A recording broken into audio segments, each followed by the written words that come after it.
I used to believe silence was the price of peace. That if I smiled just enough, cooked just right, and stayed out of the way, everything would be fine. That's what they taught me, my mother, with her sharp voice hidden under sweet words, and Marcus, my husband, with his polite control disguised as love out to the world. We looked perfect. A nice suburban home, a smart little boy, weekend dinners with my family, and a husband who worked long hours to provide.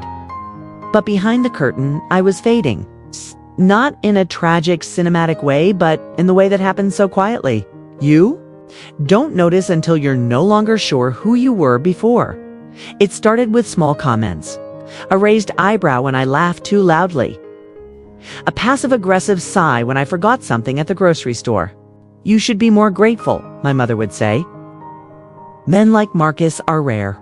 I believed her until one night, Marcus came home smelling like hotel soap and unfamiliar perfume. He lied, of course. Said he was working late again. I believed. Almost.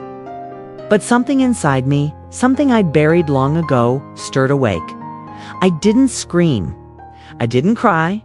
I smiled. And that was the moment everything began to change. Asterisk for the next few days. I went back to pretending making breakfast, packing lunches, folding laundry with mechanical precision. But inside I was unraveling. Not with panic or heartbreak, but with clarity. Started noticing things I'd been trained to ignore. Marcus had changed his phone password. He now carried it everywhere, even into the shower. He angled the screen away from me when he texted. When I asked who he was messaging, he'd smile and say, "Just work stuff. You wouldn't understand." I used to nod and accept that answer, but not anymore. Then there was my mother.